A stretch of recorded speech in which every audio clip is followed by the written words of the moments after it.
బాపట్ల జిల్లా Chirala municipal council సమావేశంలో గందరగోళం నెలకొంది. చైర్మన్ సాంబశివరావు అధ్యక్షతన సాధారణ సమావేశం జరుగుతుండగా ఒక్కసారిగా అక్కడికి వచ్చిన వైసీపీ కౌన్సిలర్స్ మీటింగును అడ్డుకున్నారు. తాము లేకుండా ఏకపక్ష నిర్ణయాలతో అజెండాను ఆమోదించుకోవడంపై వైసీపీ కౌన్సిలర్లు తీవ్ర అభ్యంతరం చెప్పారు. దీనికి మున్సిపల్ కమిషనర్ సమాధానం చెప్పాలని డిమాండ్ చేశారు.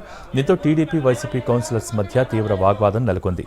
అటు కమిషనర్ చైర్మన్లపై దురుసుగా ప్రవర్తించిన బత్తుల అనిల్ కుమార్ను చైర్మన్ సస్పెండ్ చేశారు.